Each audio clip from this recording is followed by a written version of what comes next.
Hello, gentle readers. Welcome to Reading Foundations today with Ross Finlayson. This December 28, 2025, the end of the year, more or less, about a quarter of the way through, or give or take, this 21st century in the usual chronology.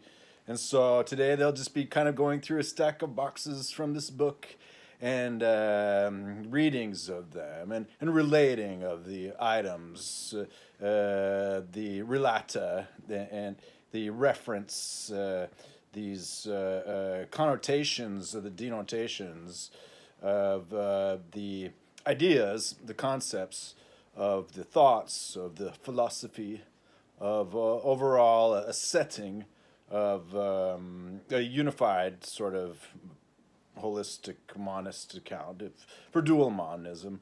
This idea of the foundations.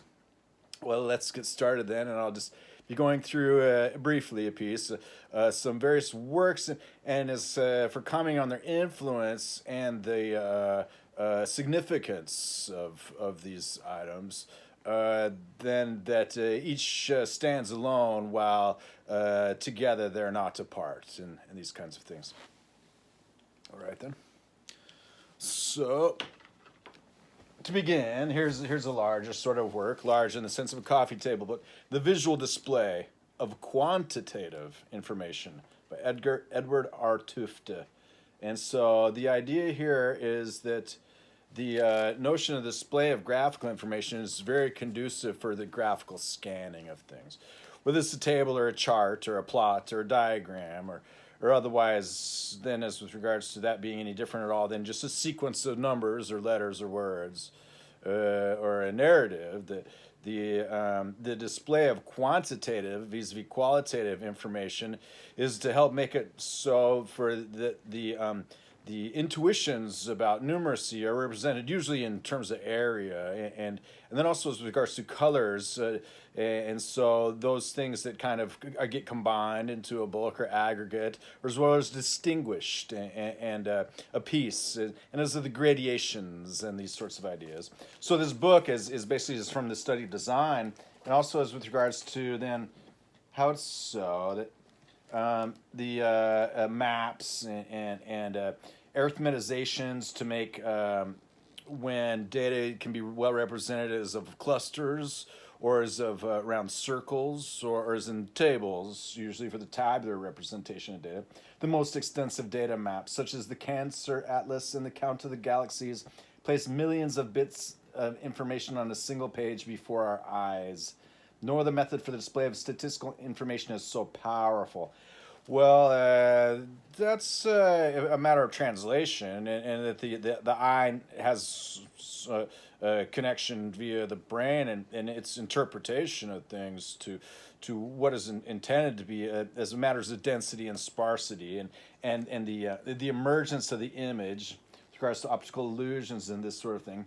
Time series representing kind of a different feature than as of a snapshot in time or representing a flow and a diagram, where this we read from its etymological parts, the dia, the two, and the gram to relate things together, as for the Cartesian and these sorts of things. The charts and plots and graphs of the usual diagrammatical setting, vis-a-vis graph theory, and then it charts as time series and these kinds of things, or as with regards to the box plot and other usual notions of the most usual sorts of plots and charts and graphs. That then there's also representatives of symbols, for example, icons and these kinds of things, and then their numbers helping represent these things. It reminds one perhaps of Wertheimer's productive thinking and his sections showing that matters of symmetry and is similarity and incidence make for ready recognition. That a lot of it's just about recognition and then to see the bigger picture, the forest for the trees and these sorts of things. Thermal conductivity of copper, a quite involved, much more so than one might usually think of, that it's just related, is according to some linear or parametric form, that is according to other factors, the thermal conductivity and temperature of the alloys, I'd imagine. And so that something like this chart is pretty involved with regards to these things. The visual display of quantitative information about this book and these kinds of things. The rate of automobiles, their availability. The shrinking family doctor, how many doctors per capita. It says sources of graphical integrity and sophistication is chapter 3. With regards to graphics, that the author says, why do artists draw graphics that lie? Why do the world's major newspapers and magazines publish them? Although bias and stereotyping are the origin of more than a few graphical distortions, the primary causes of inept graphical work art are to be found in the skills, attitudes, and organizational structure prevailing among those who design and edit statistical graphics. Well, that's kind of a hit or miss type of thing. I mean, one must always view a chart or any sort of making for interpretation is through a lens, and so it's necessary to take into account that the bias or distortion and the aberration of optics, as that metaphor is of the interpretation of graphical diagram, that just like statistics are themselves subject to the statistical interpretation of the statistical method after the statistical hypothesis, and the validity of design and implementation of statistical experiment is so for also the matters of sensory experiment.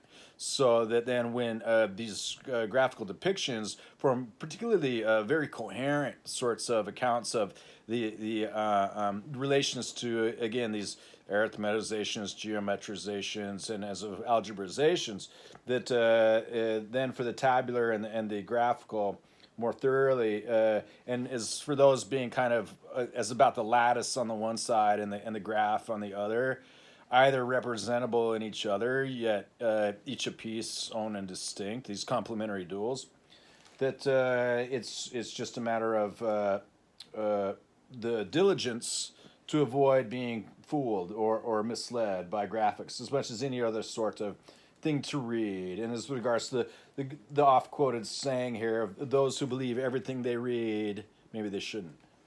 Because what they should do is learn themselves and make their own critical accounts of what's reasonable and what's true. Theory of data graphics. Theory of data graphics. Theory of data graphics. Very, very powerful. The means of representing quantitative information in graphical form, and as well then relating that to a model where it's also given a formal description of what that means is possible for sort of a formal theory of graphical form. T.E. Hulme's Speculations. This was read here a long, long time ago as when I started making YouTube podcasts. And the idea is Hulme is a philosopher as about art. And then it was read at the time he describes kind of three continuities and the discontinuities among them, sort of Platonic ideal space, and then the intersubjective space between us, and then a third sort of space, and then the discontinuities representing these schisms, or otherwise the fact that there's any possible number of ways that things can be related, so they are somehow. Then as with regards to that, then there's certain particular ideals of a sort that Hulme represented as ideals. So then he's talking about Bergson's theories of art. So we kind of have Bergson's theory of art as after Croce's theory of art, according to Herbert Reed, who also wrote the introduction to this text. And then he says in section 9 here on page 148, to describe the nature of the activity you get in art, the philosopher must always create some kind of special vocabulary. He has to make use of certain metaphysical conceptions in order to state the thing satisfactorily. The great advantage of Bergson's theory is that it states the thing most nakedly, with the least amount of metaphysical baggage. In essence, of course, his theory is exactly the same as Schopenhauer's. That is, they both want to convey over the same feeling about art. But Schopenhauer demands such cumbrous machinery in order to get that feeling out. Art is a pure contemplation of the idea in a moment of emancipation from the will. To state a quite simple thing, he has to invent two very extraordinary ones. In Bergson is an actual contact with reality in a man who is emancipated from the ways of perception generated by action, but the action is written with a small a, not a large one. So yeah, in that sense, that's for matters of perception and perspective. I don't know if that's so necessarily related to art, except it's in fact sort of a divorce from it, because art is always necessarily something as so abstractly like. As about Magritte's The Treason of Images or something like that, that it's not necessarily that the realism must give way to surrealism, that Bergson's sort of like it's always a realistic account, has that it is and it isn't. So here as Holmes says, there's kind of like art with he distinguishes that as of the lowercase and or the common term, and then the proper sort of name for this idea of the conveyance of expression and emotion and the reading of it and the act of making it and enjoying art. That these are just kind of usual ideas that it's still sort of an unknown, not to be as of an enigma or a mystery of sorts, but that representing that would also come into account with Holmes' account of art as somehow, if not surreal, at least sublime. That these are the kinds of things. Talks about the process of artistic discovery. The motive power behind any art is a certain freshness of experience, which breeds dissatisfaction with the conventional ways of expression because they leave out the individual quality of this freshness. You are driven to new means of expression because you persist in an endeavor to get it out exactly as you felt it.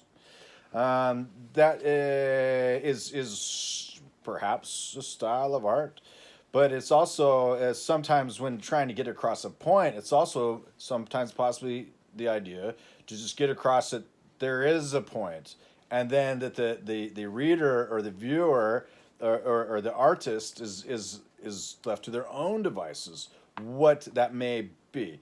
And so that's not an unusual idea of presentation with regards to the immediate and the direct intent or a statement and the surrounds and what is intended to entail as the making a thought about it, the ideas. So at once Holme is kind of expressing as like I'm making a point, and yet at the same time is like there are lots of points to make. And so then with regards to trying to detail those here, that it's always that there's circular movement is eternal, yet there is no unmoved mover per Aristotle, or that geometry is motion and perspective and projection. With regards to these complementary duals again. So these get into then, in terms of the discussion, that Holme is making his own sort of statement. Here he says, for example, in terms of this conception of the two layers of mental life, the superficial and the fundamental self, I can state very briefly Bergson's conception of free will. So earlier there's just read a little bit of the idea that there's some kind of thing between a difference between the free will and the cursory evaluation of things, which may move around as cursory, vis-a-vis the intent and the message. And so they don't necessarily need to be distinguished. And the idea that is that the kind of the pre-postmodernist account of literary account is that it's like, well, it's only got one reading, and to say then that, well, actually that postmodern account is like, well, it's the lateral dance and the difference, or as for these ideas that the free will and otherwise the point of making a piece of art are not necessarily these two kinds of things. So it seems that Hulme is kind of focusing on Bergson's conceptions. Here he says, for example, this theory of the difference between the two kinds of manifold, the intensive and the extensive, and the two kinds of knowledge by which they can be dealt with, intellect and intuition, constitutes only one half of Bergson's system. Parallel with this method, with its alteration of the tools with which we are to work, should go on account of the new theory of the nature of reality, which the use of these new tools produces, which is involved in Bergson's conception of change and time. To get at Bergson's conception of change, you have to remember his main point that the intellect distorts things by insisting on one method of explanation. Turning to this particular question, try and find out whether one's difficulties are not due to some distortion in the real nature of change produced in this way. So here that's not necessarily so. The whole idea of the intellect is thinking things over. Besides being able to make points and hold points and keep points, it's like how they arrive and as they come and go. So our logic here is a modal temporal relevance logic. Whereas in this time and place, about 100 years ago, it's in the great advent of all this, the quasi-modal aspects of logicist positivism and Goodman's riddle of induction after that several decades. And these ideas that while this was considered to be analytical philosophy at its greatest, it's also a little bit bereft in the weaker sort of logicist positivism. So with that being the ideas that those come together, then they've been deconstructed again, subjected to their own critical account again, and put back together again with these ideals in the idealistic tradition and the analytical tradition, these inferences to be together at the same time. How does intellect deal with change? It does. Metaphor. The speed of mental life. In the mechanical world, then, time might flow with infinite rapidity and the entire past, present, and future be spread out all at once. And he says that's in the mechanical world. But inside us, it is very different. See, this is kind of like taking the notion of space-time at the time. It's like, well, what's physics and reality? We were just told it's space-time. It's like it could be everywhere at once. And so here, that's not necessarily so. There's a one-world hypothesis and a clock hypothesis. And so there's still chance, and as change occurs, so chance and change go together as much as change and time, then that's all in time, and as for the silver thread, as it's put here, in the simplest, merest, briefest teleology, that's kind of the way of things.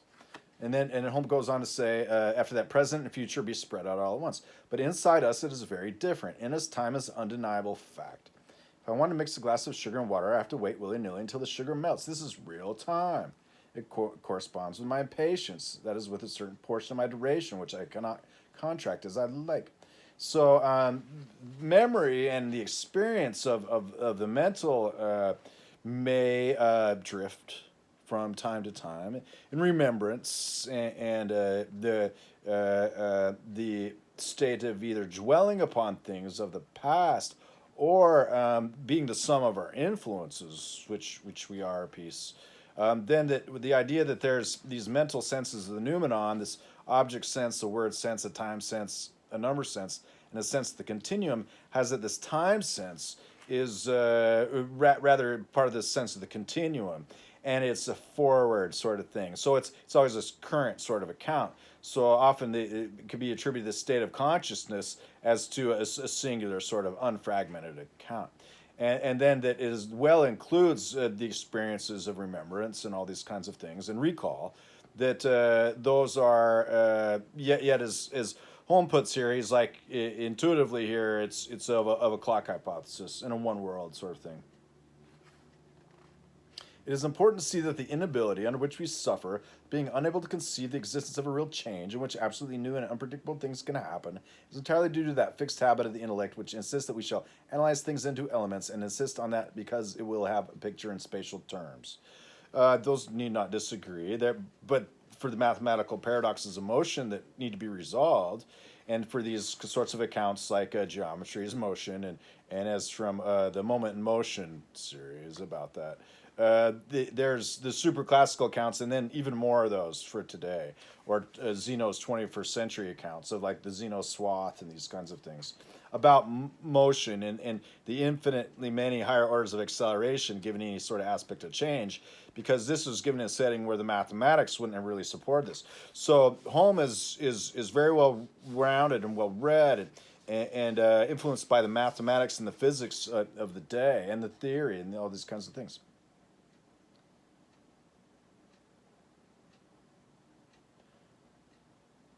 These are the mechanists. This is the kind of view you get in Spencer, where the whole of evolution is supposed to follow from the various attractions of the atoms in the universe.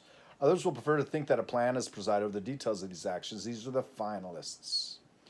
But the truth is that there has been one indivisible act, that of the hand passing through the filings. This is why you get similar eyes in divergent species. And this is kind of a consideration of view. And then the mechanistic one is kind of be read as a severe abstraction to an elementary analytical axiomatic account. It's like for something like Occam and Descartes. But that it's also, those being in the Hino theory, that the various sorts of the ideas make for a kind of a tetrad of quantities and these sorts of accounts. And then for the finality, that results the same thing. It's the same theory, thusly. Instead of having like first principles and final causes at odds and totally apart, they can be seen as kind of like where the circle has no beginning or end, except that it's everywhere. So it's for the philosophical account of making this a coherent and unified whole again, while as well not being so conflated as to be unable to really say anything, is for the formal accounts is of the inversion being primary and fundamental, that it's very inclusive in this manner. So this is a great little book, Hulme's Speculations, and it would be considered a very modern sort of postmodern account. But then we also have this kind of postmodern account, the structuralist again, after being gone through the rigmarole, and the wash of the destructuring of a necessarily critical account, all the way to the elements, all the way to the thought experiments of the uncuttable and atomic theory, and back and through. So to and fro and through and through.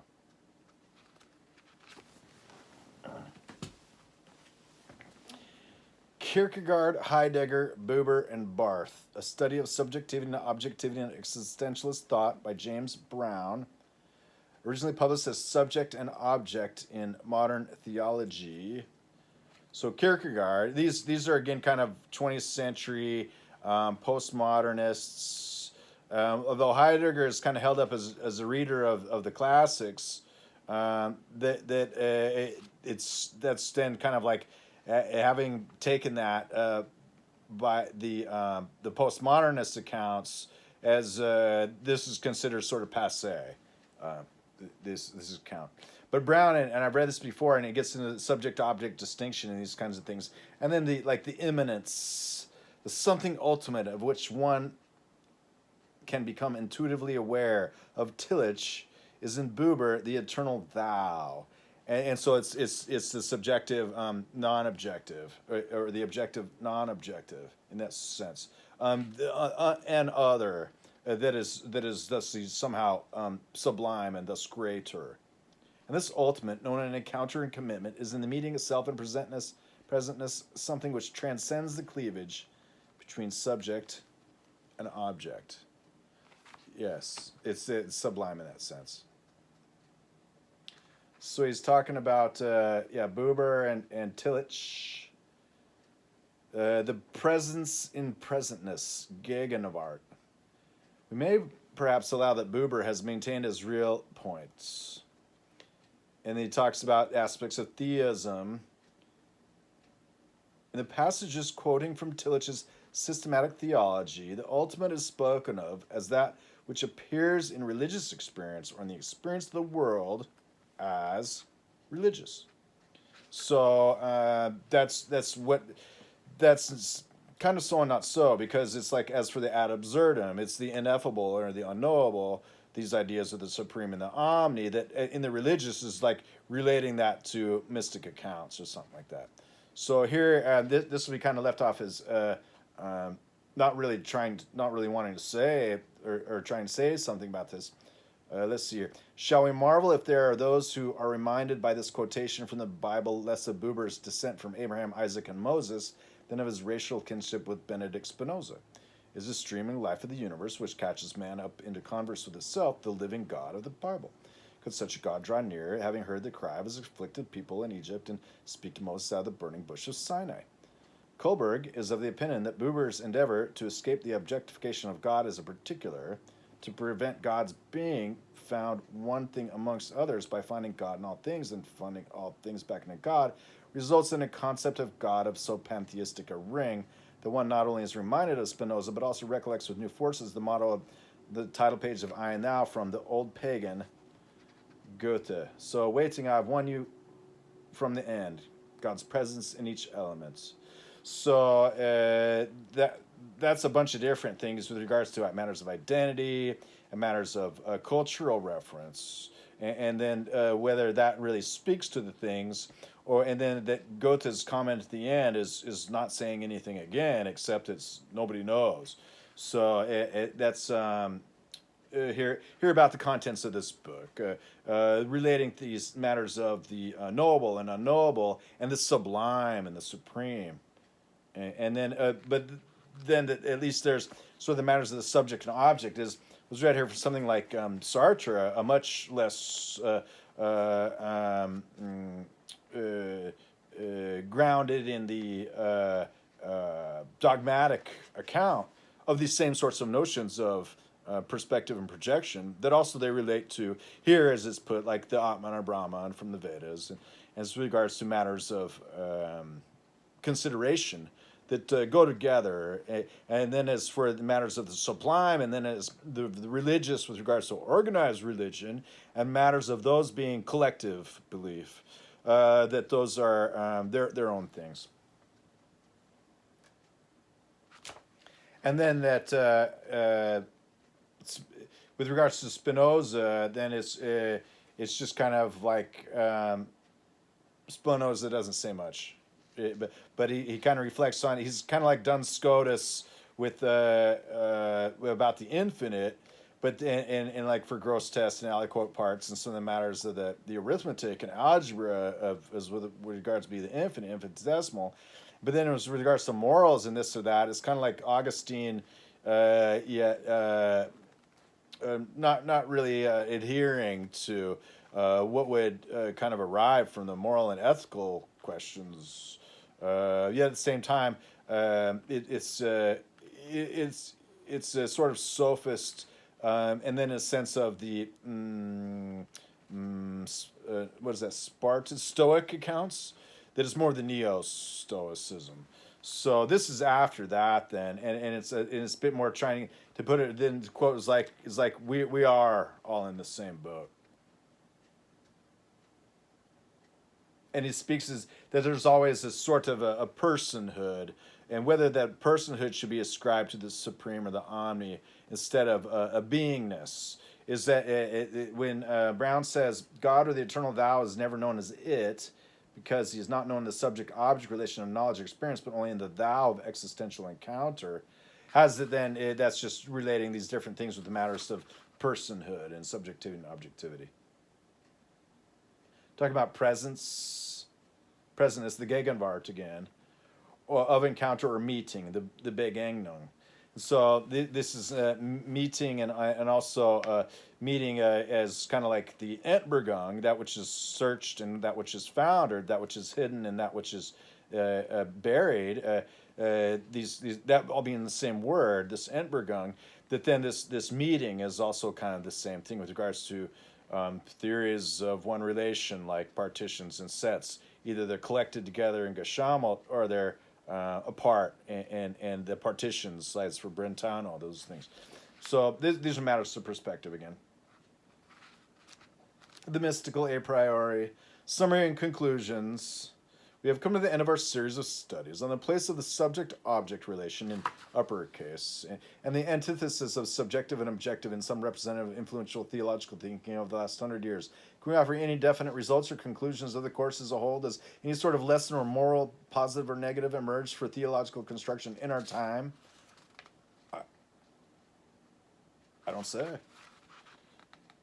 The Kantian reduction of the subject to the pinpoint of existence necessary to support the synthetic activity revealed in the organization of sense and perception and understanding left the formal conditions of necessary knowledge with the subject, but threw all concrete knowledge of the nature of things on the side of the object presented.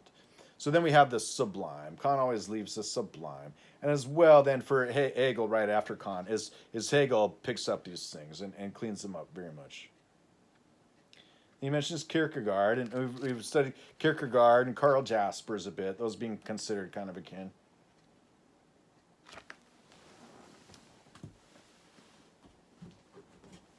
So some philosophy.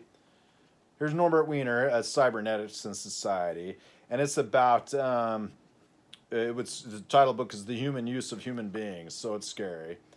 And see, like chapter 7, Communication, Secrecy, and Social Policy. So yeah, like the whole surveillance economy was written by this guy pretty much, and these other people who found so much out of cybernetics and these ideas. It may be thought that the present great expense of computing machines bars them from use in industrial processes, and furthermore that the delicacy of the work needed in their construction and the variability of their functions precludes the use of methods of mass production in constructing them. Well, this has been quite a while.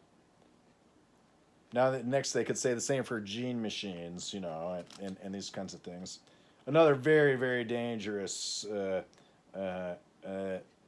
research area. We now come back to ordinary speech. This is Wiener here. He says, we see that the processes of speech and hearing in the normal person have never been separated, but the very learning of speech has been conditioned by the fact that each individual hears himself speak. Well, that's so not so, because we have our numerological senses here and an account of it, so that there can be very textual account of thinking that needn't necessarily involve pictures or the spoken word at all, but for the flight of concepts and these sorts of things, which of course can be directly, immediately related in words again. That Wiener here is a bit left out as being an automaton, meaning not free-willed. Wiener has left his free will behind in his wanting to take it away from everybody else. Against an insidious enemy who himself plays tricks, military stratagems are permissible. Well, then I guess he can go stratagemize himself. For this reason, such an order or organization is intrinsically unsuited to encourage an Augustinian attitude within the scientist, and furthermore, it does not tend to rate limpid intellectual honesty very high in its scale of virtues. And he's saying that whenever order is based on order, that it gets into the Manichaean, and that could be so. That's where the evil is a thing, and so. And then he talks about the church and Marx together, and that and Augustine, of course, that there is good and bad. So mostly, Wiener's a bit high here, it seems.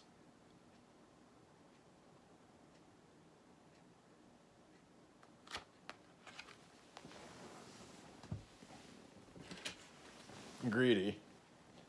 The first critique, Reflections on Kant's Critique of Pure Reason, by Penelhum and Macintosh. The first critique, Reflections on Kant's Critique of Pure Reason. From the Wadsworth Studies in Philosophical Criticism, University of Calgary, Canada, 1969. The idea of a series of studies in philosophical criticism developed in response to a growing problem in American universities. Well, there's any number of problems in American universities. In fact, it's kind of like taking a reading of a sufficiently large enough book. You can kind of find what you want to read in it. But there are also all the solutions are kind of in the universities too. So it varies. Philosophy can be taught most successfully in small classes. Well, it involves reading all of philosophy, and it involves experience. The only way to learn philosophy is a combination of experience first, and then to garner the various practical ideas, and then to go being able to relate that to this religion of philosophy, as it may be. It just kind of is from reading before about the idea that art is what can be related, and then that religion is what can be related, and that philosophy is what can be related. That experience requires some kind of grounds for establishing these kinds of contexts and concepts as the sum of influences may so arise. So then whether that needs to be done kind of in an intimate setting, or as otherwise with regards to whether that's something that is one's own account, has that here, for example, there's relayed a large account of matters of philosophy altogether, and it's just kind of extended, but it needn't necessarily be so much of a small class setting, because this was from a time when they didn't have it readily available that a given recollection could be relayed and replayed again and again forever for about $0, meaning it's cheap. Images are cheap these days, and so the idea then that this setting of a time trying to explain how it's like, well, this is something really practical, and there's no way to relay it graphically, and so it involves exploring the concepts and following a narrative very closely, and that can only be relayed according to a telling of this sort of account, vis-a-vis the reading of the books. It has to be textual. That the problem here seems to be like appreciation of philosophy, or an introduction to philosophical reasoning, not so much the study by philosophers of philosophy itself, or foundations here, is that being the idea. Foundations then is accessible as least as possible. Say it's like, well, just give axiomatics and give inference, and then later on when it gets to paradoxes and stuff like that, those will have been introduced. Paradoxes is hopefully introduced as soon as there's any question about inference at all, instead of just glossing it over and wallpapering it away and hiding it behind the wall of Amontillado or wherever it's supposed to be. Then later for foundations and thorough account is like, well, you get there. Here's Duns Scotus. Here's Hegel. This is Aristotle. Here's Kant, which is what's being read here. Here you go. There are accounts of these things that the researcher in foundations does seek. So.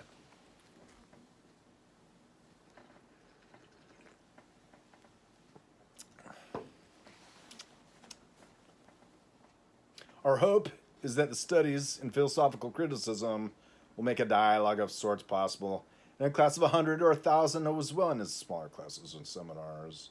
Each volume in the series contains a collection of critical writings related to a single classical philosophical text, such as Descartes' Meditations or Plato's Republic.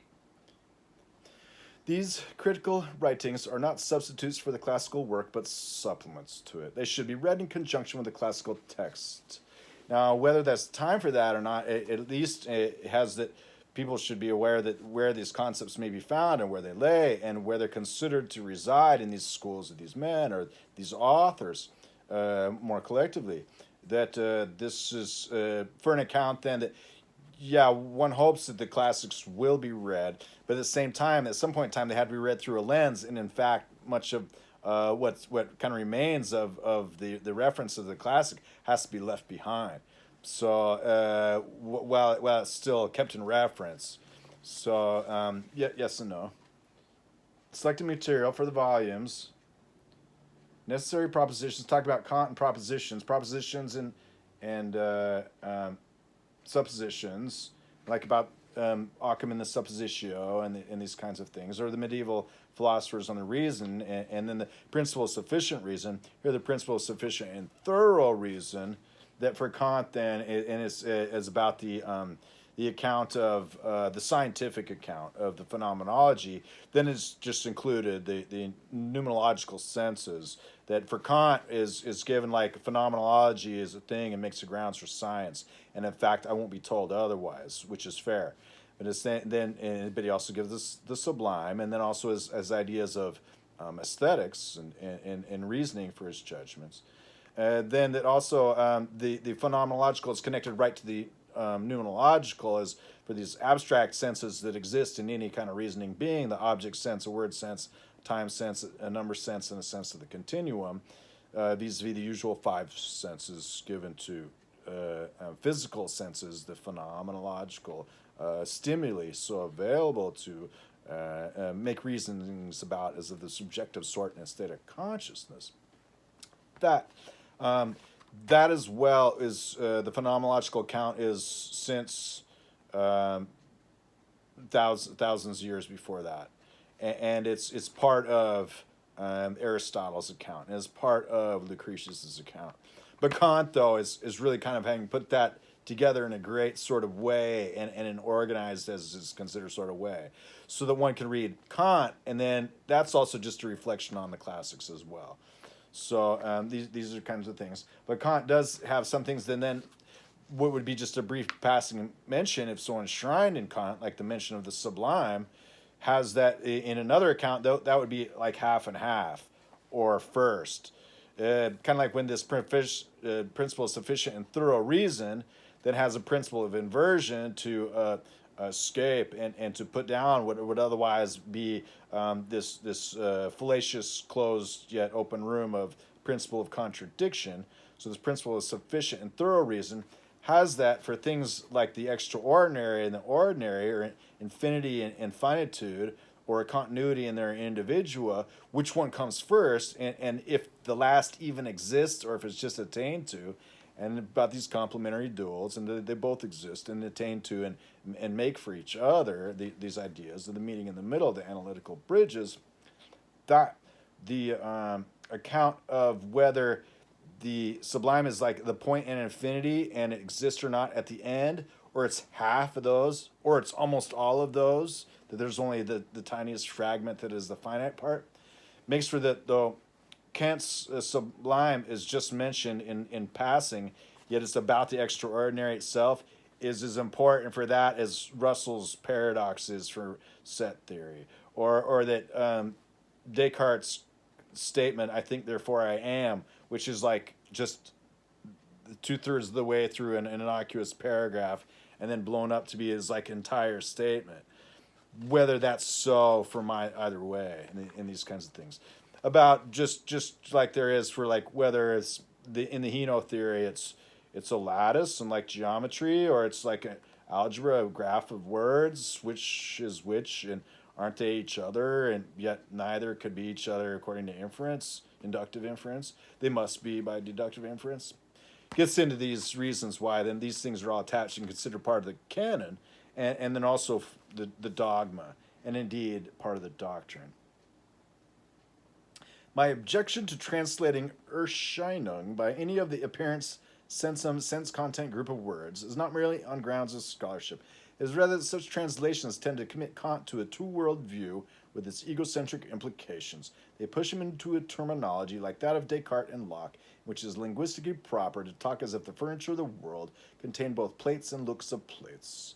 And so that's it kind of reflects here about the phenomenology. It's like it needn't if they're put together by a thing. Among professional philosophers, it's true. So this is T.D. Weldon on Kant's perceptual vocabulary.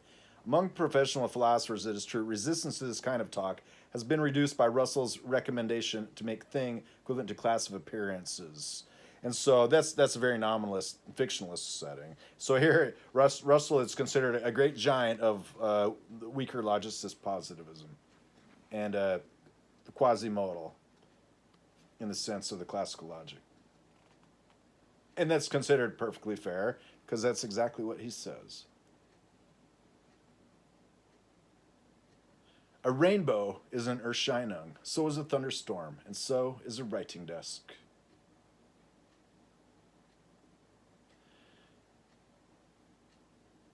they all tend to edge Kant into the phenomenalist camp of the 1930s. Well, he's not all the way there because he's got the sublime, and then Hegel is much more so adamant and profound that the extraordinary is real, and then for Husserl and such accounts, do the neo-Hegelians and these neo-Kantians then take what authority is supposed to come from that and read into that it's like, well, what we're saying is the inheritor of that. I'm like, you may well be the inheritor of that, but that's this just because they earned that to be so.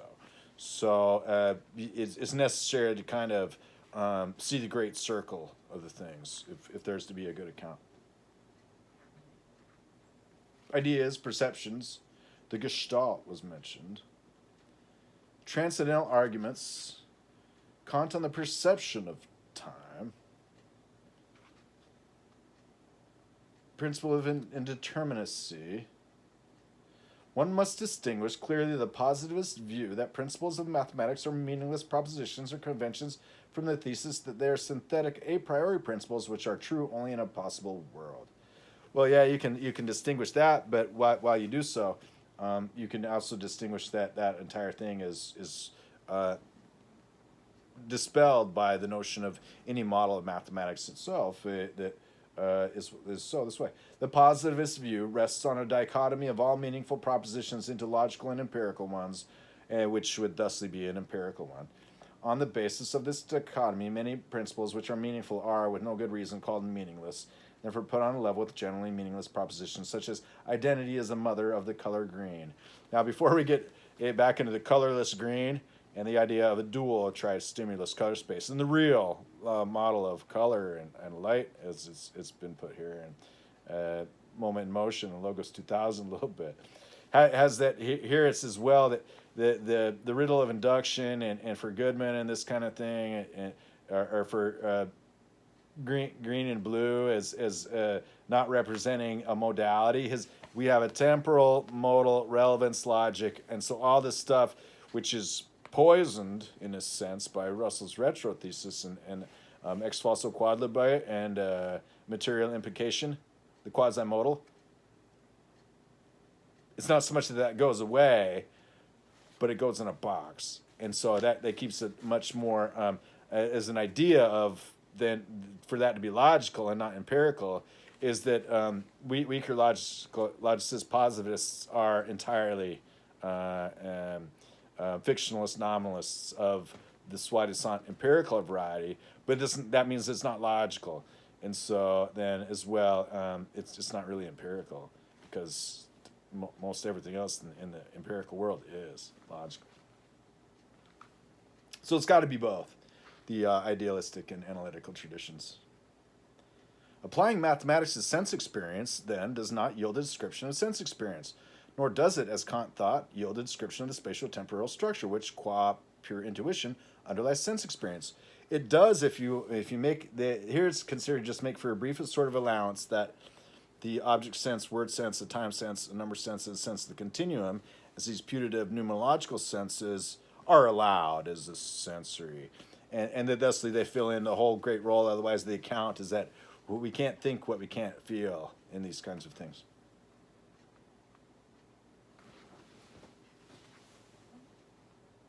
So, on the Kantian foundation, what remains of mathematical intuition if we accept this conception of mathematical principles as synthetic and a priori, but as true in a possible world only? We are faced with an uncomfortable dilemma.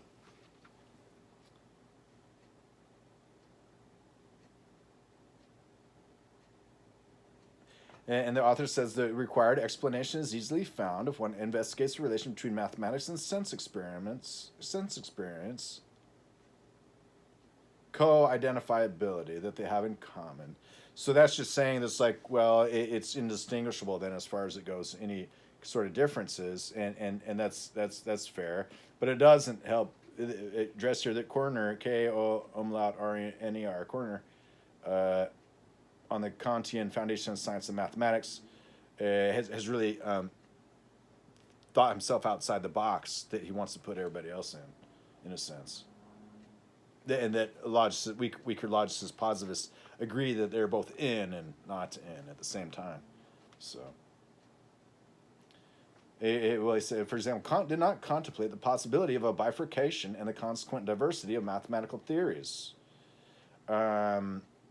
Historically, this is understandable. The possibility of this diversity of mathematical theories nowadays follows trivially from their existence, ab esse ad posse. That's not necessarily so, because eventually there's got to be a theory of all the theories for any two people to kind of have any common terms at all. And so saying that there's entirely two different mathematics is not saying much, because obviously they're either relevant to each other, the relevance part of the relevance logic, or they're not. And for mathematical objects, if they are, then they equal each other. So and if they don't, then their models eventually either intersect or they don't. And any part that they do have that they are the one and the same. So this idea that people can just give things different names in nominalism and have them be different things, as a form follows function, and it defines those things. So the authors maybe just having to deal with the fact that otherwise some of these ideas of keeping things separate and keeping things neat, or the pick them up and put them down aspects of little theories, that it wouldn't make for so that for anybody else that those theories are the same things. So again, that's one of these problems in philosophy sometimes is you get into an argument, into reading what must be an argument to keep itself justified. And it's like, well, I see it keeps tipping itself over, but half the times it's on its back like a turtle. And I'm not quite sure how it can say it does it again. So these are kinds of things. So a book like this is at once getting into the thinking and the knack about and how to think about these things. But then it's possible here it's simpler to have like the principle of inversion and a principle of sufficient and thorough reason, so that then all these accounts of after axiomatics just arrive, these true ones, from axiomist natural deduction and axiomist geometry. And then the set theory is extraordinary is a theorem, not an axiom. Stronger mathematical Platonism and strong logicist positivism. Best of both worlds.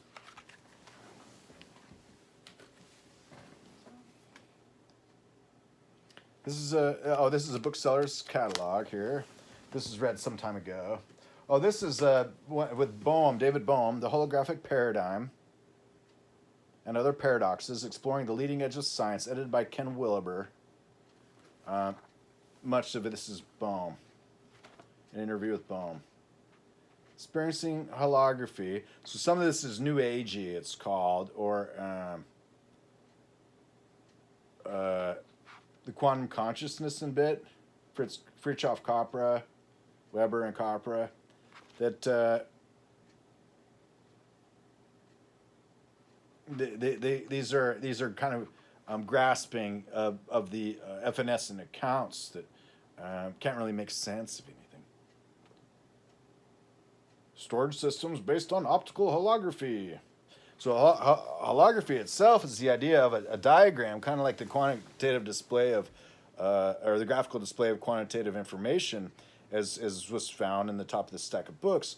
But it's the ability to embed what results from a particular perspective, like a hologram. So that matches the usual idea of a hologram as like it's a two-dimensional planar thing, but according to its optics from different angles, it presents various different perspectives.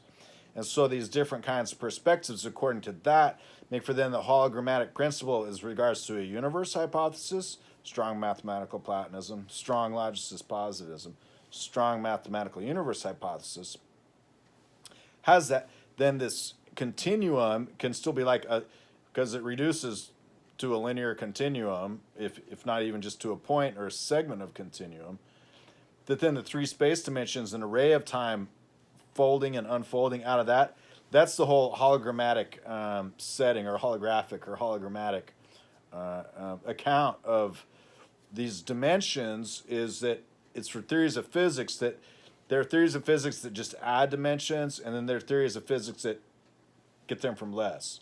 So our idea of 3 + 1/2, or the three space dimensions, an array of time, for all the coordinates, then for everything else to kind of live in that at once, is for then this holographic setting or hologrammatic setting, is that here it kind of arrived from that is like embedding all of the detail and the state and the being and the essence of things in such a diagram or in such the resources, the numerical resources, that's just the way of the things and what it is.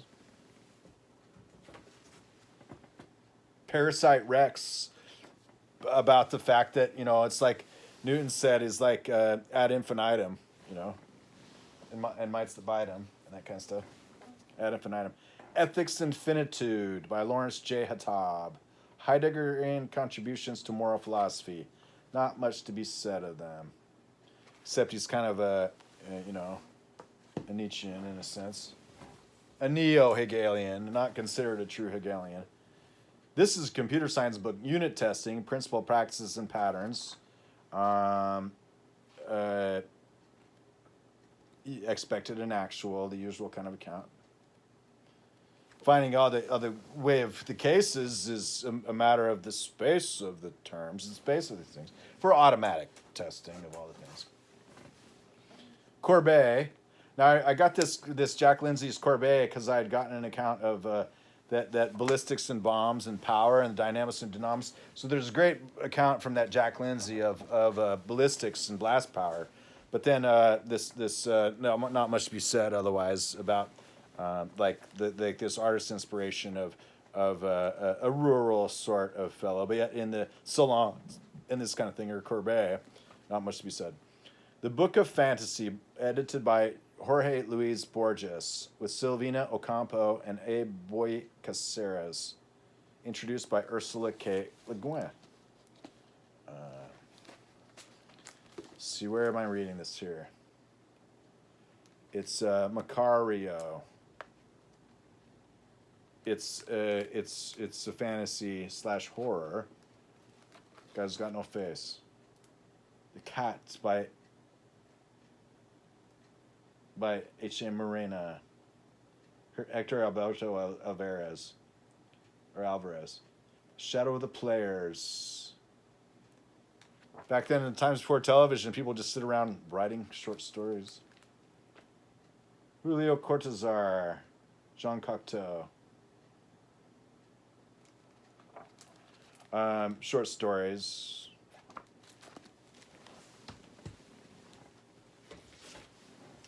More programming, advanced Perl programming. This is a great book that I've read many, many times because what it gets into account is things like database adapters and abstraction and then metaprogramming. And so these are concepts that after learning to write to a concrete adapter or about reflection and using that as a very practice of programming itself to reading something off to seeing how they can relate and be put together, and then finding the ways that happens all together and then making do with them. This book and its description of things as after Perl, it's the advanced Perl programming, and beyond things like syntactic sugar and ties to handles and these kinds of things, and then also about the adapters and writing portability, writing abstraction layers or portability layers for everything, which makes sense because it does make sense, and there's no reason to have the concrete hanging around when it's not the final compiled runtime edition. And then also with regards to metaprogramming, that this book, Advanced Perl Programming, is a great and fantastic little book. And it would be a little bit outdated in terms of the technologies offered, like Perl and Tcl, but it's great. So that, anyways, I've read that a lot. Jean-Francois Lyotard. So this is part of the Frankfurt School, Habermas and Marcuse and this kind of thing.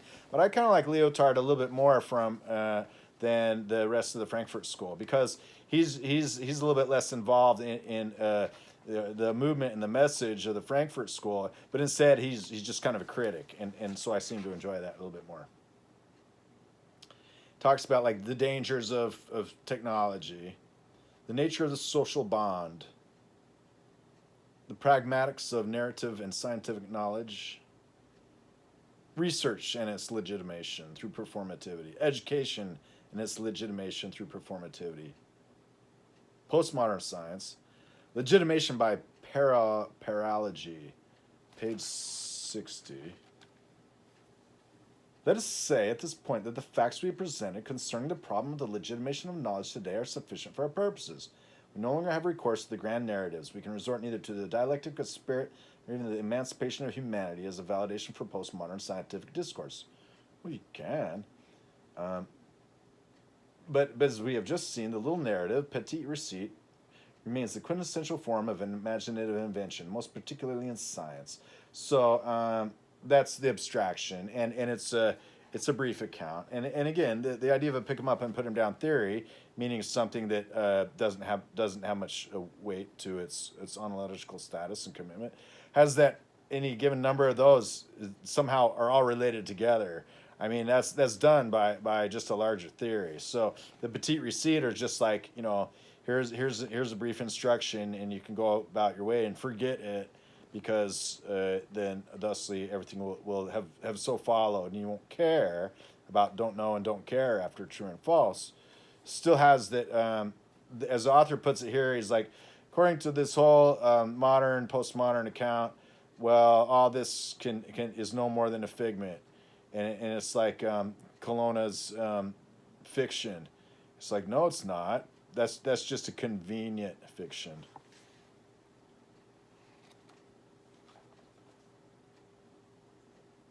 What Habermas requires from the arts and experiences they provide is, in short, to bridge the gap between cognitive, ethical, and political discourses, thus opening the way to unity of experience. Well, that's what you need to you convey stuff to people and make an ideology. It's not necessarily so for a philosophy of sorts. Oh, Arthur C. Clarke, Across the Sea of Stars. My opinion of Clarke has fallen quite a bit. Arthur C. Clarke. I mean, there's plenty of Clarkes, but my opinion of Arthur C. Clarke isn't great. Rayguns and Rocketships. This is science fiction art, like of the covers of the books of all these science fiction and pulp and stuff like that. This is just a book it's got a lot of graphic art, and it has all these notions of like the future and what's in it, and rocket ships and ray guns is what it's called. This is just a great coffee table book about science fiction books. Not much relevant here, but just in the stacks. Zamyatin's so about the time that something like Margaret Atwood's books about a dystopian future and surviving that, and Nolete Bastardes Carborundorum and that kind of stuff. Then there was with regards to like 1984 and Animal Farm or George Orwell and this kind of thing, that this fellow Zamyatin, he was around before all this, like in the 1920s. So this was around a long time before. And what is about people who had been numbered and lived in a dystopian future where they had been dehumanized. But and it was copyright 1920, and then republished in 2020. And so it's about this guy and his love, and then how he got thrown out of the system because he somehow had a mind-opening experience, and usually it's about love that it makes for these things, and that these drives are more so than what the ideologies can erase and make extinct, these things, or satirize, or what you might want to put a bit. So, anyways, it's a good account. It doesn't really have a happy ending, but it was on. It would if the whole world hadn't come crashing down, it would have been on its way to a nice happy ending. Quarks, leptons, and the Big Bang. Not nonsense, pretty much. Having to deal with the crisis in physics because all these kinds of aspects of data are disagreeing with each other. This is something to get into, and it'll be read then start next time. Well, gentle readers, Happy New Year's, end of the year 2025. Reading Foundations today, a bit about Kant and Hulme and philosophers and philosophy, and trying to relay philosophy and having one at all. And then about the stronger sort of theory, and that being profound and available. Good luck this year, and warm regards.